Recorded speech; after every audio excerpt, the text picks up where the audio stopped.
Welcome to steno with Paras. Dictation start होगी 5 second बाद।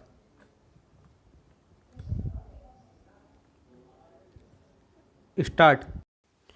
अध्यक्ष महोदय, मैं मंत्री महोदय को बतलाना चाहता हूं कि कुछ वर्ष पूर्व इस विभाग में अपर्याप्त कर्मचारी थे। इस दृष्टि से इस विभाग में हिंदी के काम में कोई प्रगति नहीं हुई। अध्यक्ष महोदय, आपके लोकसभा सचिवालय में हिंदी के काम में काफ़ी प्रगति हुई है। इस समय लोकसभा की कार्यवाही दोनों भाषाओं में चल रही है, लेकिन अगर इस काम में हमारा सूचना मंत्रालय अपनी भाषा नीति के कारण पिछड़ा रहा तो यह बड़े दुख की बात होगी। पहला, खाद्य तथा कृषि मंत्रालय की मांगों पर बोलते हुए मुझे याद आता है कि इसे जितना भी महत्व आज तक दिया गया है और जितना महत्व आज दिया जा रहा है वह बहुत कम है। अभी अंतर्राष्ट्रीय व्यापार पर बोलते हुए व्यापार मंत्री ने बताया था कि निर्यात की आमदनी में कृषि का कितना महत्वपूर्ण योगदान रहा है। उन्होंने बताया था कि 70% निर्यात कृषि की वस्तुओं का हो रहा है और उसी के द्वारा हमें इतनी आमदनी हो रही है।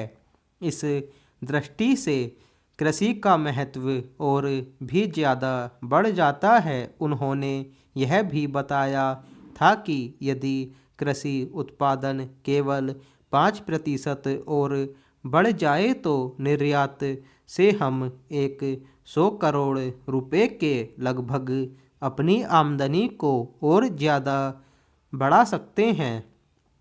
इतना महत्व इसका होने के बावजूद भी मुझे बड़ा खेद है और सचमुच यह बड़े दुख की बात है कि आप कृषि के ऊपर जिसमें 100 करोड़ रुपये कमाने की क्षमता है, 1 करोड़ रुपया भी खर्च करने के लिए तैयार नहीं हैं।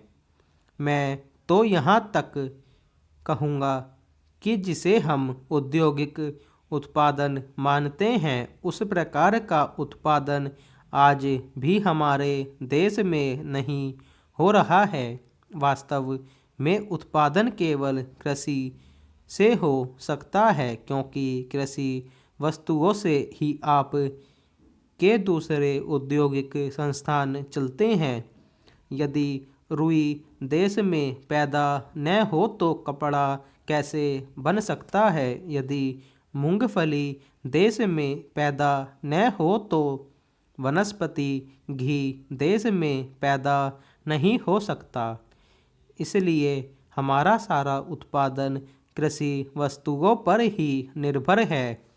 इसी तरह से खनिज पदार्थों की स्थिति है।